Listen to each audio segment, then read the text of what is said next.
वो जो खुद को राष्ट्रभक्त कहते हैं, वो जो खुद को पत्रकार कहते हैं और वो जो आईटी सेल के नाम पर झूठ का कारखाना चला रहे हैं, आज गिड़गिड़ा रहे हैं क्योंकि कांग्रेस ने सीधा वार कर दिया है और वो भी कोर्ट में। जी हाँ, गोदी मीडिया का बादशाह अब अपनी गलती पर पछता रहा है और सोशल मीडिया पर बयान जारी कर रहा है, हमसे गलती हो गई। दोस्तों, जब अर्नब गोस्वामी जैसे तथाकथित पत्रकार कांग्रेस को तुर्की का एजेंट बताने लगे तो समझ जाइए कि एजेंडा कितना गहरा है। इस्तांबुल कांग्रेस सेंटर नाम की एक बिल्डिंग की फोटो दिखाई और बस कह दिया यह है कांग्रेस का तुर्की ऑफिस। वाह रे ज्ञानपुत्र, नाम में कांग्रेस है तो कांग्रेस का ऑफिस हो गया। तो फिर इंडिया गेट का नाम भी इंडिया है तो क्या वो इंडिया सरकार का ऑफिस हो गया? और जब कांग्रेस ने मुकदमा ठोकने की धमकी दी तो रिपब्लिक न्यूज ने झट से बयान जारी कर दिया, हमसे गलती हो गई, तस्वीर गलत थी, डिबेट में नहीं, बाद में सोशल मीडिया पर डाली गई। वाह, गलती भी की, झूठ भी फैलाया और माफीनामा भी भेजा। लेकिन अब कांग्रेस चुप नहीं बैठी। सुप्रिया श्रीनेत ने कह दिया है, शट अप यू कावर्ड्स, अब मिलते हैं कोर्ट में। तो की मंडली ने और दोरूपल्ली के ट्रोलों ने आज नेता विपक्ष राहुल गांधी की तस्वीर पाकिस्तान के असीम मुनीर के साथ मिलाकर चलाई। इससे राहुल गांधी की कोई तौहीन नहीं होती है, इससे आपका असली चाल चरित्र और चेहरा सामने आ जाता है। वो चरित्र, वो चेहरा जो असल में हर बार हिंदुस्तान के खिलाफ खड़ा हुआ दिखता है, हर बार पाकिस्तान की परस्ती करते हुए दिखता है। लेकिन दोष आपके डीएनए में है, क्योंकि आपके पुरखे भी तो यही करते थे। आपके सबसे बड़े नेता सावरकर, पूरा देश अंग्रेजों से लड़ रहा था, वो अंग्रेजों का साथ देते थे। आपके दूसरे बड़े आराध्य श्यामा प्रसाद मुखर्जी, पूरा देश भारत छोड़ो आंदोलन में जुटा हुआ था, वो मुस्लिम लीग के साथ मिलकर नॉर्थ वेस्ट फ्रंटियर प्रोविंस में, सिंध में और बंगाल में सरकार चला रहे थे। फिर आपके एक और बड़े नेता लाल कृष्ण आडवाणी जी, जिन्ना की मजार पर गए, श्रद्धांजलि दी और उनको धर्मनिरपेक्ष बुलाया। आपके बड़े नेता अटल जी बस की सवारी करके लाहौर गए, हाथ वाथ हिलाया, उसके बाद कारगिल हो गया। उसके बावजूद परवेज मुशर्रफ को 2001 में आगरा समिट के लिए बुलाया। फिर आए आपके बड़े नेता मोदी जी, बिना बुलाए बिरयानी खाने के लिए, बर्थडे मनाने के लिए लाहौर लपके चले गए। आईएसआई को पठानकोट आकर प्रोब करने दिया, इन्वेस्टिगेशन करने दिया, जो आजाद भारत में कभी नहीं हुआ था। उसके बाद आपके बड़े नेता आए विदेश मंत्री जयशंकर जी, हमारी सेना के शौर्य और पराक्रम का उन्होंने ये सलाह दिया कि पहले ही पाकिस्तान को सूचित कर दिया कि हम हमला करने वाले हैं आतंकी कैंपों पर। जैसे पाकिस्तान हाथ पर हाथ धरे बैठा रहेगा, अरे भाई उनको बता रहे थे तो पुंछ में हमारे नागरिकों को भी बता देते, 17 लोगों की इतनी निर्मम हत्या वहां पे नहीं होती।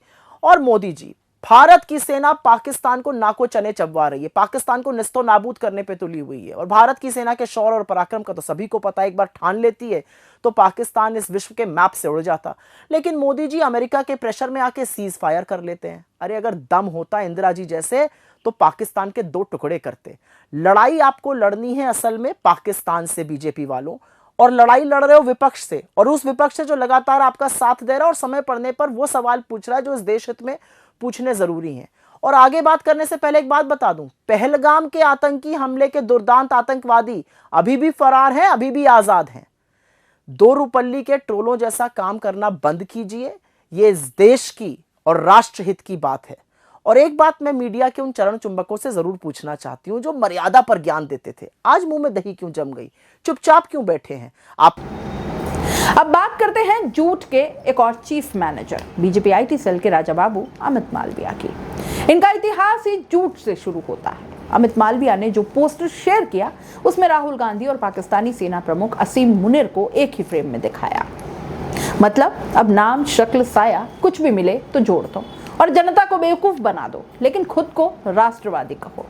वही अमित मालविया जो हाथरस की पीड़िता की फोटो पोस्ट करता है, उसकी पहचान उजागर करता है, कानून तोड़ता है मगर आजाद घूमता है। क्यों? क्योंकि पीछे है सत्ता की छाया और आगे है मीडिया की थाली में परोसा गया एजेंडा। लेकिन इस बार कांग्रेस चुप नहीं है। सुप्रिया श्रीनेत, पवन खेड़ा और कांग्रेस आईटी सेल ने ऐसा पलटवार किया है कि अब भाजपाई खेमे में सन्नाटा है। जवाब में कांग्रेस ने भी पोस्टर जारी किया है, आधा चेहरा नवाज शरीफ का और आधा नरेंद्र मोदी का। अब बताओ, जवाब उसी भाषा में मिलेगा जिस भाषा में तुम बोलोगे, क्योंकि जब अपने ही देश के लोग सवाल पूछे तो उन्हें देशद्रोही कह दो। यही है आज का राष्ट्रवाद, भारत की बहादुरी का परिचायक, हमारी वायुसेना की ताकत का सबूत। लेकिन क्या किया सत्ता पक्ष ने? इस पर भी राजनीति। राहुल गांधी से पूछा गया, तुमने प्रधानमंत्री को बधाई क्यों नहीं दी? लेकिन यह कोई नहीं पूछता कि कितने पाकिस्तानी जेट्स गिरे या पाकिस्तान का कितना नुकसान हुआ। सवाल पूछो तो देशद्रोही, सवाल न पूछो तो गद्दार। अब ये क्या राष्ट्रवाद है भाई? क्या सत्ता पर सवाल पूछना गुनाह है? क्या अब गोदी मीडिया ही तय करेगा कौन देशभक्त है और कौन गद्दार? असलियत ये है दोस्तों, मीडिया बिक चुका है, सोशल मीडिया झूठ के पोस्टर्स से भरा है और सत्ता में बैठे लोग सवालों से डरते हैं। अब कांग्रेस अदालत ले जा रही है अर्नब और अमित मालविया को। ये अच्छी शुरुआत है, क्योंकि जब कोई झूठ को बार बार सच बनाने की कोशिश करता है तो जवाब भी उसी ताकत से मिलना चाहिए। पत्रकारिता अगर झूठ बेचने लगे तो फिर वो पत्रकारिता नहीं, सिर्फ और सिर्फ दलाली है।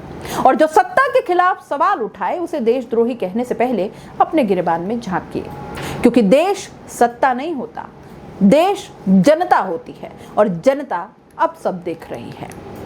इस देश को सवाल पूछने वाले नागरिक चाहिए, ना कि झूठ चिल्लाने वाले भोंपू, ना कि पोस्टर योद्धा। और जो लोग आज कोर्ट के दरवाजे तक खींचे जा रहे हैं वो कल शायद सलाखों के पीछे हों, क्योंकि झूठ का साम्राज्य चाहे जितना बड़ा हो, सच एक दिन उसका ताज छीन लेता है। अगर आप भी चाहते हैं कि पत्रकारिता फिर से पत्रकारिता बने तो इस वीडियो को जरूर शेयर करिएगा, क्योंकि ये लड़ाई सिर्फ कांग्रेस और बीजेपी की नहीं है दोस्तों, ये लड़ाई है सच और झूठ के बीच में और फैसला आपको करना है।